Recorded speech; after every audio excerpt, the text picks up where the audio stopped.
¿Es YPF la mayor estafa argentina? En este video te voy a contar quiénes son los involucrados, cómo participó el Estado argentino y todos los que se benefician con esta plata. Y quizás te sorprenda, pero también tuvo que ver con el gobierno de Néstor y Cristina. Antes de iniciar el proceso histórico te cuento quiénes participaron. Carlos Zanini, que si no sabes es el intelectual del kirchnerismo de la ciudad de Villanueva, mi ciudad, y literalmente uno de los peorcitos, solamente que poco le conocemos la cara. Julio Devido, que todos sabemos que han aparecido en muchas causas.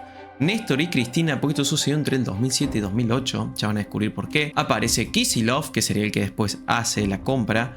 Y también tenemos a Sebastián Eskenazi, que poco lo conocemos, fue el CEO de YPF, pero también tiene que ver una relación con Enrique Eskenazi, su padre. Todo esto comienza en verdad en 2015, cuando la demanda se le hace a Argentina por la compra de YPF, ¿sí? Ahí es donde entra Kicillof. Pero ¿qué pasó antes y quién lo está demandando? Lo primero que tienen que saber es que aparece un nombre llamado Bullfrog, que son literalmente los que compran el juicio y son los que nos están demandando. Lo raro de esto es que el juicio que se presenta en Nueva York, donde está pasando contra la empresa española por la compra de todas las acciones, que nos costaría en teoría 5.000, 6.000 millones de dólares, bueno, es por 16 millones. Lo que nosotros no sabemos de fondo es quiénes son los del fondo buitre. Ese es el gran misterio de fondo, porque no tenemos al tanto una información. Mucha gente se dice que Grupo Petersen sería uno de los que estarían metidos ahí, que se llevaría el 30% de este juicio, unos 4.000 millones de dólares, para que tengas una idea. Lo que quiero que te quede en claro es este Grupo Petersen, y el presidente del Grupo Petersen es Eskenazi Ojalvo Enrique, el padre del tipo que era el CEO de YPF. Primera conexión. Lo más loco de esto es que Enrique Eskenazi ya tiene fotos y relaciones con Cristina, y eso ya lo vamos a hablar. Pero lo curioso también es que no es que se quedaría con toda la plata del juicio, sino con una parte, que en teoría serviría la mitad de esa parte para pagar un quilombo de quiebra que tiene en España, o sea, unos 2.000 millones, y el resto se quedarían con la plata. Esa es como la movida de fondo, lo que tratamos de descubrir de todo esto. Lo primero que tenéis que saber es que esto arranca en 2008 y que ya había todo un quilombo, una deuda de fondo, que son estos 2.000 millones con respecto a España. Entonces, ¿qué es lo que pasa? En 2008 va a ser el momento en que se van a meter a YPF. Aquí trata de comprar 25 y con un 15% se meten a YPF. ¿Quiénes son los que se meten a YPF? Porque esa es la gran pregunta. Y acá es donde empiezan a aparecer las cosas. Petersen Energía, SAU, se forma en España en 2007 y Petersen Energy, PTI, LTD, se forma en Australia en 2007. Estas van a ser las empresas a las cuales se le van a pedir plata, van a pedir un préstamo a un banco suizo y después van a comprar esas acciones. Pero ya vamos a ir a esa parte. Después, Petersen Energy Inversora y Petersen Energy Inversora Holding también se forman en 2008, ¿sí? Al otro año. Todas estas son las familias o el grupo que tratan de armar de ese conglomerado del grupo Petersen que te lo nombré antes. ¿Qué es lo que pasa? En 2008 ellos logran meterse y empiezan a endeudar YPF. Endeudan YPF hasta un punto destructivo y lentamente, mientras siguen armando asociaciones, Petersen Inversiones en España 2009, después Petersen Energy Inversing Holding 2011, hasta que en 2012 todas estas empresas y además todo este quilombo se va malversando. Todo el capital de la empresa de YPF se va destruyendo. Entonces se empieza a encubrir toda la malversación. ¿Qué es lo que se dice? En ese momento, cuando ellos se meten en YPF, le empiezan a sacar cosas. La empiezan a destruir lentamente hasta el 2012.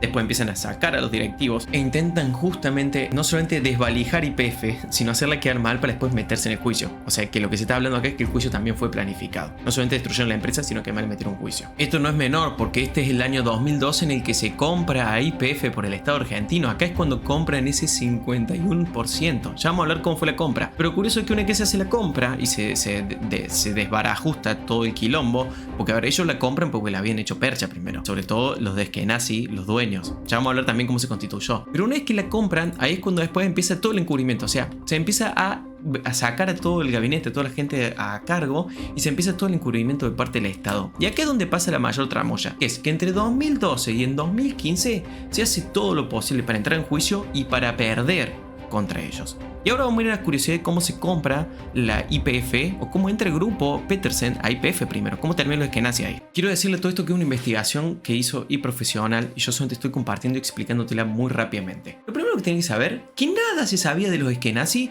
hasta 2008, salvo que había una relación muy puntual entre Néstor, la provincia de Santa Cruz, ¿sí?, y la familia, y que de fondo parece ser que había mucha plata que ingresaba a Santa Cruz, ya se habla de los años 90, y que toda la platita que entraba se depositaba en un banco suizo.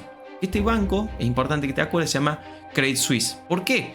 Porque esta gente, la de Credit Suisse, son los que le van a prestar en teoría la plata para comprar las acciones de YPF. Ese es un punto importante porque es la relación entre Néstor, Credit Suisse y los Eskenazi. O sea, había una relación de fondo. Alguien que no tenía nada, que no aparecía en ningún lado de la nada, viene y compra el 15% de YPF. ¿Cómo es posible? Esa es la primera gran pregunta. Algo curioso que me gustaría remarcar acá es que con el tema del juicio y demás, cuando se le reclama YPF y se le retira acciones, no se le retira nada del grupo Petersen, ¿sí? Que ya se había metido. Esto también habla de que hay un cierto favoritismo y todo un arreglo de fondo. Entonces, esto es una cosa importante también tener en cuenta. O sea, hay como ciertas preferencias. Y algo que quiero terminar antes de explicar el préstamo es la relación entre la causa Cuadernos y Sebastián Eskenazi. Porque, digamos, tenemos que explicar que tiene una correlación. Que Sebastián Eskenazi era señalado como el contador de los Kirchner, ¿sí? El hijo de Enrique, del dueño Petersen. Y que era el que recibía los dólares y se los entregaba al secretario de Kirchner, a Daniel Muñoz. Por eso hay una relación muy importante entre Néstor y los Eskenazi, entre el banco. Y ahora vamos directamente a la parte del préstamo, porque esta es la otra parte rara. Yo te nombré que hay un banco suizo, Credit Suisse, que es el que le va a prestar la plata para comprar al principio de 2008, cuando se meten los Eskenazis, al YPF. Pero ¿dónde sale la plata? Y como te dije que había una relación entre la provincia de Santa Cruz y el banco, alguien del banco del crédito suizo le presta plata a una empresa nueva que recién se había creado, que te dije se creó en 2007, y a una sociedad que recién existía, que no tenía activo, tenía $60.000 de capital, le prestan la plata para comprar YPF, compra esas acciones. O sea, alguien sin tener estructura le compran. Entonces, como segunda pregunta es, ¿cómo o por qué le prestan la plata a alguien que no tenía activo, que no apareciera nada y de golpe te prestan miles de millones de dólares? Y ahí es donde hace ruido de que Néstor seguramente intervino para que se compre eso. Y acá es donde viene la parte de la tramoya y la parte más complicada. Primero que en la época del gobierno de Néstor se le estaba recriminando YPF, o se la estaba presionando para comprársela. Entonces se genera entre Repsol y la PSA un acuerdo de pagar una cierta cantidad de plata y que queda ahí en stand-by 2 años y nunca se retira, que son 1.300 millones de dólares. Que lo curioso de este valor es que es muy similar a la cantidad de plata de la cual se tiene que comprar las acciones, esos 15% que se compra Eskenazi cuando entra en el 2008. ¿Cuál es una curiosidad además de este préstamo? Que necesitaban estos 1.026 millones para comprar, entrar, y que básicamente en el acuerdo entre YPF y Repsol, demás, se le da la posibilidad de comprar esto, de comprar esas acciones, pero esas acciones además tienen la particularidad de que no hay que pagarlas. Sino que el mismo valor a futuro de las ganancias iba a pagar las acciones. O sea, yo te estoy dando una parte de mi empresa y te lo voy a pagar esa parte no poniendo la plata, sino con futura plata que genere porque entra a tu empresa. O sea, estoy entrando gratis a tu empresa y te digo, con la plata que voy a generar voy a acceder ahí.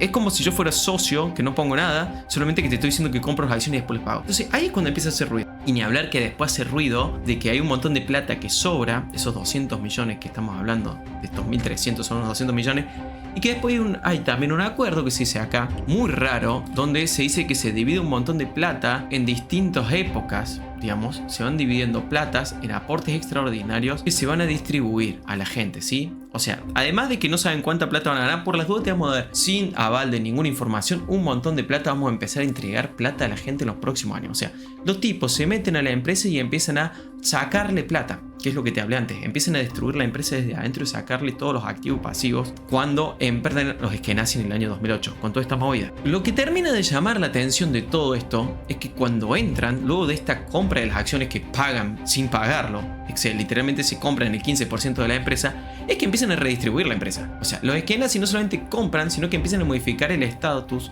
de la empresa. Entonces hacen ciertos cambios, empiezan a cambiar el gabinete y los que se ponen a cargo son los Eskenazi. Esto no es menor porque te mostré que Eskenazi en 2008 era el CEO y que después de ahí, del 2012, cuando está todo el quilombo, a todos los CEOs, todas las empresas, todos los empiezan a filtrar, los empiezan a sacar y literalmente se empiezan a quedar, bueno, a tapar todo el quilombo porque saben que después van a venir el juicio. ¿Qué es lo que queda de la duda de todo esto? Entonces metimos a la fuerza un montón de personas una y otra vez, destruimos una empresa y después hicimos que nos enjuiciaran.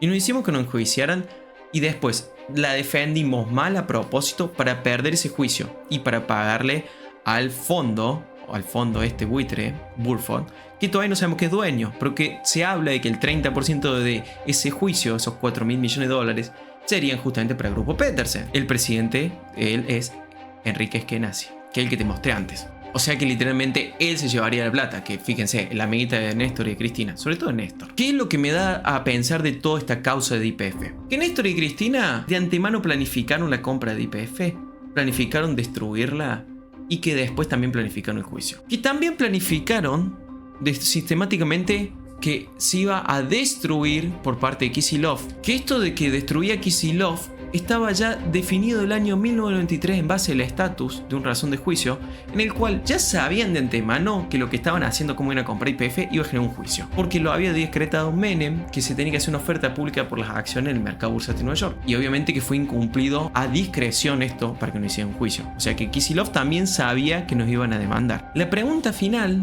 de todo esto es: ¿cuánta de esa plata entre Eskenazi, entre los Kirchner y demás se van a quedar con la mayor estafa de los 16.000 millones de dólares que tenemos que pagar, que no tenemos? Y en todo caso, ¿por qué no se está investigando esto? ¿Por qué se nos está llevando a cabo todo esto que te estoy explicando? Y si en realidad esto es una gran mentira de toda esta investigación, de toda esta información que pasó ahí profesional, ¿por qué no se está hablando de todo esto? ¿Por qué nadie sale a desmentir? Hasta acá este video explicando, de última en los comentarios voy a seguir soslayando, acompañando y sacando más dudas. Toda la información que pueden filtrar, sumar es bienvenida, toda la compartida también. Este es un trabajo de bastante lectura y te lo dejo en este video, así que tu me gusta, tu compartida ayuda a que se muestre información y a que se viralice. Nos vemos en otro video junto al Fajor Tatín y los Liber Virgos.